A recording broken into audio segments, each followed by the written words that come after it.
Bienvenue à cette troisième vidéo de la troisième semaine de notre formation internationale en astronomie pour enseignants. Alors, cette semaine, nous couvrons le système solaire à l'infini, comme je vous ai mentionné, et je vous ai laissé dans la dernière vidéo avec la question « Qu'y a-t-il au-delà du système solaire? » Si on pense aux orbites des dernières planètes, planète naine, ensuite la ceinture de Kuiper, le nuage d'Oort, qu'est-ce qu'il y a si on continue encore plus loin que ça? En fait, il y a du vide et beaucoup de vide. Comprendre la distance entre les étoiles est assez impressionnante. Et pour vous expliquer ça, imaginez qu'on prend un soleil d'une quinzaine de centimètres, donc comme une balle ou un gros pamplemousse par exemple. Alors la Terre ferait 1,3 mm environ. Il faudra aller la placer à une distance de 16 mètres du soleil. Donc déjà là, on a notre pamplemousse soleil, la Terre qui est comme un grain de sable dans le fond, on va la placer 16 mètres plus loin. Pluton, il faudra aller la placer à une distance de plus de 600 mètres du Soleil. Donc, vous pouvez imaginer là, la ceinture de Kuiper là, environ à une distance de 1 km du Soleil, là, jusque-là environ. Donc, c'est un peu ce qu'on imagine quand on imagine le Soleil, le système solaire autour du Soleil. Donc, disons que le système solaire qu'on est habitué un peu là, rentrerait en dedans d'un kilomètre de notre Soleil à l'échelle. Notre Soleil était notre pamplemousse de 15 cm. Où devrait-on placer à ce moment-là l'étoile la plus près du Soleil, notre voisine stellaire, qui est Alpha du Centaure, donc c'est l'étoile visible dans l'hémisphère sud, justement. En fait, c'est un système triple, et la petite étoile qui vient la plus près de nous s'appelle Proxima du Centaure. Elle est à plus de 4 années-lumière de nous, donc je vais revenir à cette unité-là dans quelques minutes. Mais où faudrait placer cette étoile dans notre modèle? Encore une fois, notre Soleil, c'est notre pamplemousse. En fait, Alpha du Centaure serait un autre pamplemousse, mais il faudrait le placer plus de 4000 km plus loin. Donc, imaginez, là, le Soleil, 15 cm environ, et l'étoile la plus près est plus de 4000 km plus loin à notre échelle, alors que le système solaire rentrait environ dans d'1 km du Soleil. Donc, quand je dis qu'il y a beaucoup, beaucoup de vide à l'intérieur, entre les systèmes planétaires, dans le fond, c'est le cas. La distance entre les étoiles est assez difficile à s'imaginer, tellement c'est grand. Et pour faire un peu le calcul que je viens de vous montrer, dans la liste des ressources, il y a un lien. En fait, vous pourriez toujours refaire les calculs vous-même, mais il y a un lien qui est en anglais de l'Exploratorium aux États-Unis et vous pouvez tout simplement rentrer la grandeur du Soleil que vous voulez et ça va calculer automatiquement pour vous où seraient les planètes, où est l'étoile la plus proche, bref, plusieurs distances intéressantes. Alors, regardez ça dans les liens. Alors, qu'est-ce qu'une année-lumière? Je viens de parler de la distance entre les étoiles, il faut en parler en années-lumière. C'est une unité de distance, malgré qu'il y a le mot année dedans, ce n'est pas une unité de temps, mais bien une unité de distance. Et c'est un peu la même idée que quand on dit, bon, c'est à quelle distance entre deux villes, on va dire 2 heures de route. Dans le fond, ce qu'on veut dire, c'est 2 heures auto. Donc, c'est 2 heures à la vitesse d'une auto. Alors, maintenant, on l'utilise parfois justement pour donner les distances entre des villes ici. Mais si on parle de la distance entre les étoiles, au lieu d'avoir des vitesses d'auto, on va parler de la vitesse de la lumière. Donc, une année-lumière, c'est la distance que la lumière va parcourir en un an. Et la lumière voyage extrêmement vite, à 300 000 km par seconde. Pour vous donner une idée de cette vitesse-là, en fait, la lumière ferait plus de 7 fois le tour de la Terre en une seule seconde. Alors ça, en une seconde, plus de 7 fois le tour de la Terre. Maintenant, il faut vous imaginer la distance que la lumière pourrait parcourir en ligne droite pendant un an, et c'est ça, une année-lumière. C'est pas évident à s'imaginer. En fait, souvent, je l'explique, quand je parle d'année-lumière, je peux vous donner la définition, je peux vous donner la grandeur, faire le calcul qu'on va faire dans une seconde ensemble, mais mon cerveau n'est toujours pas capable de comprendre à quel point c'est grand. Et c'est un peu le problème en astronomie, c'est qu'on essaie de visualiser les grandeurs, et à un moment donné, il faut tout simplement un peu accepter que c'est très grand, et parce que c'est impossible, c'est complètement au-delà de nos références habituelles. Alors, par exemple, une année-lumière, mais pour le calculer, on prend la vitesse de la lumière, qui est de 300 000 km par seconde, et tout simplement, on multiplie par le nombre de secondes dans une année. Alors, 60 secondes par minute, 60 minutes par heure, 24 heures par jour, 365,25 jours par année, ce qui fait ce grand total, dans le fond, qui est environ 10 000 milliards de kilomètres. C'est un chiffre tellement grand, comme je vous le disais, c'est très difficile de se l'imaginer. Donc, il faut accepter que c'est extrêmement grand. Et ça, c'est seulement une année-lumière. Alors, on va voir plus loin dans la prochaine vidéo des objets qui sont à des milliards d'années-lumière de nous. Ça donne un vertige. Ça nous déstabilise beaucoup quand on réalise les distances. Et éventuellement, il faut comme arrêter d'essayer de se visualiser les distances parce que c'est impossible. Parfois, je fais la blague. Là, souvent, dans les dessins animés, on voit quand les gens réfléchissent beaucoup, un peu la fumée qui sort des oreilles. Des fois, j'ai l'impression que notre cerveau fait la même chose quand on essaie de comprendre les distances parce que c'est comme tout simplement impossible pour nous. Mais bon, alors, voici un peu le chemin, maintenant qu'on parle d'années-lumière, ce que c'est. Alors, voici notre voisinage stellaire dans la Voie lactée. Donc, cette image-là est en anglais, mais vous voyez ici l'échelle de 10 années-lumière. Donc, nous avons le Soleil au centre. Alors, vous voyez bien ici les différentes étoiles où elles sont placées, les plus près de nous, donc vraiment notre voisinage stellaire. Donc, selon le plan aussi de la galaxie. Donc, Alpha du Centaure est ici justement avec Proxima du Centaure, la plus petite ici à côté. Sirius qui est autour de 8 années-lumière de nous, une étoile qu'on peut voir de ce temps-ci, une étoile très brillante. C'est l'étoile la plus brillante dans notre ciel de nuit en hiver, on peut l'observer. Ben, en hiver, excusez-moi, en hiver dans l'hémisphère nord, donc plus dans le mois de novembre, décembre, janvier, février, qu'il est possible de l'observer. Donc, cette image-là nous donne un peu une représentation du voisinage stellaire. Vous voyez les distances entre les étoiles qui sont de quelques années-lumière, un peu dans toutes les directions. Et là, nous allons faire un bond immense pour se retrouver avec notre galaxie au complet, la Voie lactée. Donc, tantôt, l'image d'avant, on avait quelques dizaines d'années-lumière de large. Ici, on est rendu à 100 000 années-lumière de large. Dans les livres d'enfants, souvent, on va prendre une photo de galaxie, on va dire c'est la Voie lactée. Et ça joue des tours. Ça, ici, c'est une représentation d'artistes basée sur les meilleures données scientifiques que nous avons, parce que c'est sûr qu'il est impossible d'avoir une vue de face de notre galaxie comme on a ici. Les vaisseaux spatials qu'on a envoyés, qui sont les plus loin, quittent à peine le système solaire. Alors, avant qu'on puisse se rendre au-dessus de la galaxie et prendre une photo de la galaxie au complet, ça ne sera pas de notre vivant, malheureusement, ça c'est sûr. Alors, voici une représentation, comme je disais, de notre galaxie, c'est énorme, 100 000 années-lumière, donc il faut imaginer même qu'avec la vitesse de la lumière, ça prendrait 100 000 ans de traverser notre galaxie. Donc, c'est une énorme collection d'étoiles et de d'autres objets. Justement, j'en parle dans les prochaines diapositives. Je vais revenir à cette image après. Alors, une galaxie, c'est quoi? Donc, on parle encore une fois de notre Voie lactée. Donc, la Voie lactée est composée d'au moins 200 milliards d'étoiles. Donc, en fait, les derniers résultats là, montrent que ce serait au moins 200 milliards d'étoiles. Donc, c'est un gros chiffre, là, 200 milliards. Si vous voulez avoir une idée à quel point c'est grand, 200 milliards, essayez d'imaginer si vous décidiez de compter toutes ces étoiles-là dans votre vie. Donc, c'est votre but dans la vie, compter les étoiles de la Voie lactée. Donc, vous commencez à compter 1, 2, 3, 4. Donc, vous comptez une par seconde. Essayez d'imaginer combien de temps ça vous prendrait. Bon, certains vont dire tout de suite 200 milliards de secondes. Oui, mais ça équivaut à quoi 200 milliards de secondes? Quelques jours, quelques mois? En fait, vous pouvez faire le calcul. Encore une fois, on prend le 200 milliards et on le divise par 60 secondes par minute. C'est encore un trop gros chiffre, donc 60 minutes par heure, ainsi de suite. Et en fait, on réalise que c'est en termes d'années. Et même là, pour se rendre à 200 milliards, ça serait plus de 6000 ans. Alors, juste pour vous donner à quel point c'est gros comme chiffre, si on le comptait à une par seconde, ça prendrait plus de 6000 ans compter jusqu'à 200 milliards. Et ça, c'est un peu justement le nombre d'étoiles dans la galaxie au minimum. Probablement que c'est plus que ça même. Alors, c'est vraiment impressionnant de réaliser la grandeur des chiffres, encore une fois, ici.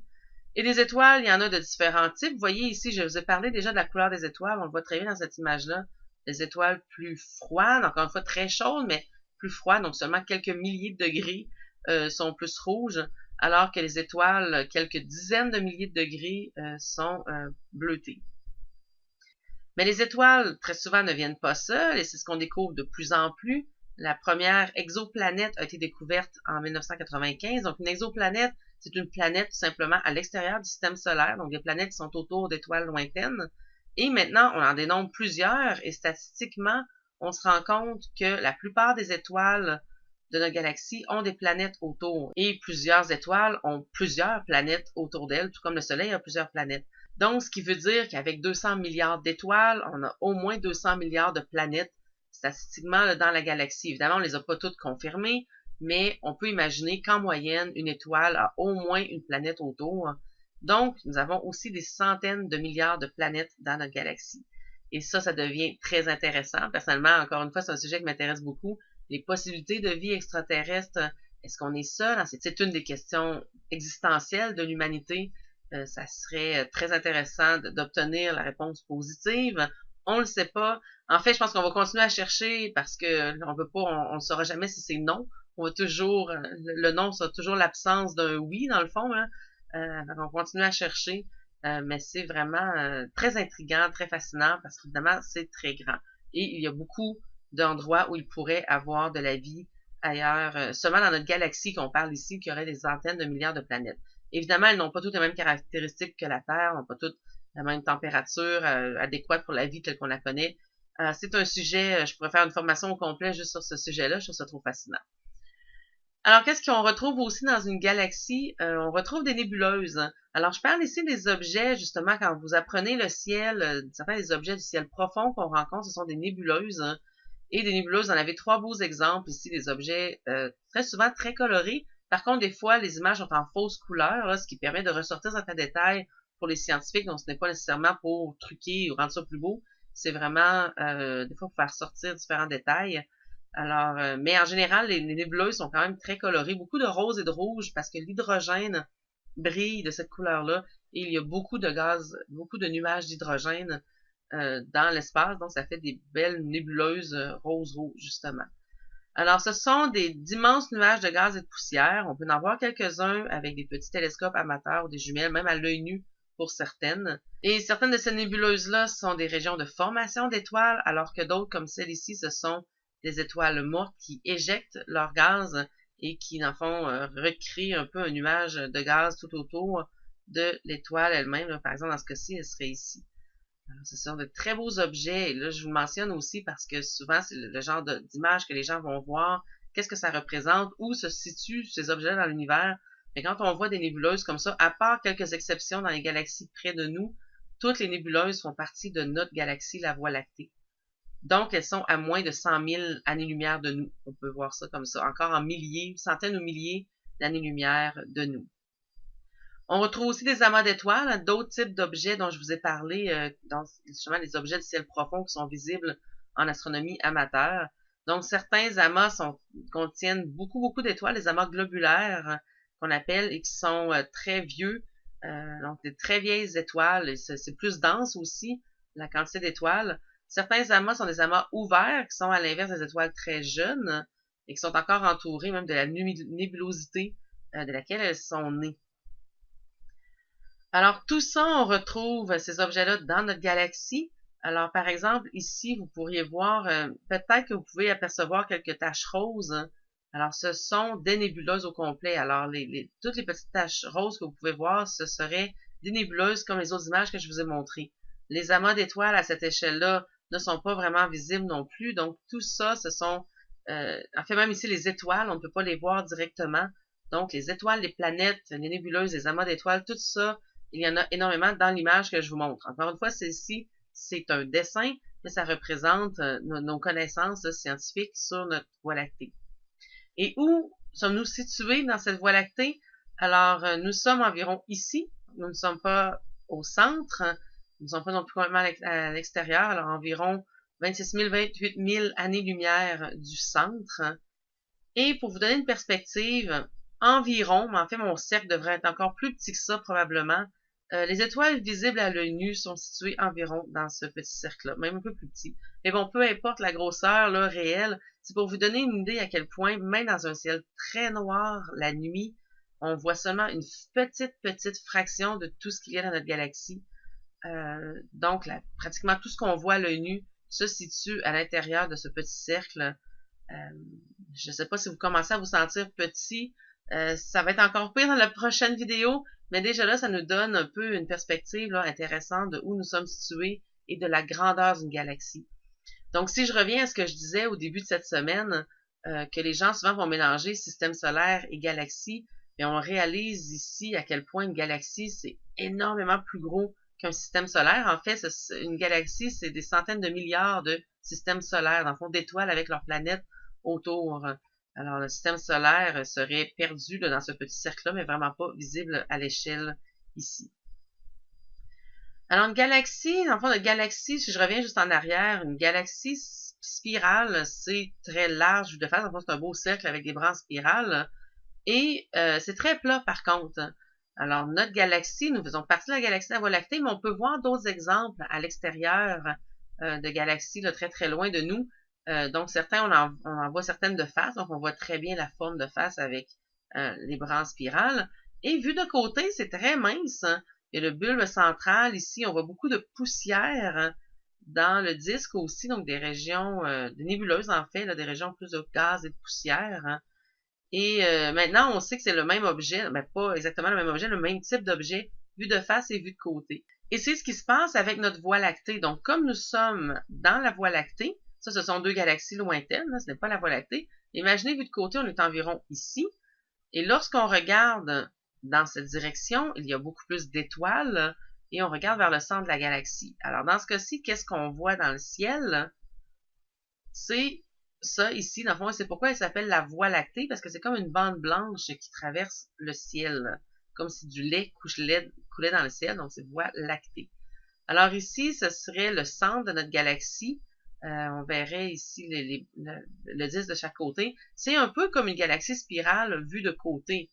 Là, si je reviens en arrière, ça ressemble à ça, mais quand on fait partie de la Voie lactée, on n'a pas une vue aussi nette là, de l'extérieur. Dans le fond, quand on regarde vers le centre, on en voit plus. Si on regardait vers l'extérieur, il y en aurait moins. Et quand on regarde vers en haut, vers en bas, il y en a encore moins. Alors, c'est ce qu'on voit ici. Vers le centre, il y en a plus. Si on regarde vers le haut, vers le bas, il y a des étoiles, mais il y en a moins, donc ça fait pas cette bande blanche. En fait, ici, la bande blanche, c'est simplement parce qu'il y a tellement d'étoiles que leur luminosité se combine pour former cette bande-là. Cette image-là, c'est une image à grand champ prise au Chili, au-dessus du télescope Gemini. Donc, le télescope Gemini, c'est un consortium de plusieurs pays avec un miroir de 8 mètres. Et ils ont deux télescopes, un situé au Chili et un situé à Hawaï, dans l'hémisphère nord. Donc, il y en a un dans l'hémisphère nord et un dans l'hémisphère sud afin de pouvoir observer le ciel au complet. Le Canada, d'ailleurs, fait partie de ce télescope. Alors, on voit une belle image là, du ciel, justement, de l'hémisphère sud, que j'ai jamais vu au complet. Vous voyez ici le grand nuage de Magellan et le petit nuage de Magellan, qui sont les deux petites galaxies, en fait, satellites de notre propre galaxie. Donc, on n'en parle pas tout le temps, mais même les grosses galaxies peuvent avoir des petites galaxies en orbite. C'est le cas ici de ces deux-là autour de la Voie lactée. Si on parle justement de la Voie lactée, qu'est-ce qu'il y a au-delà de la Voie lactée? Maintenant, si on recule encore et qu'on essaie d'avoir une autre vue d'ensemble, qu'est-ce qu'il y a au-delà? Et vous allez avoir la réponse dans la prochaine vidéo.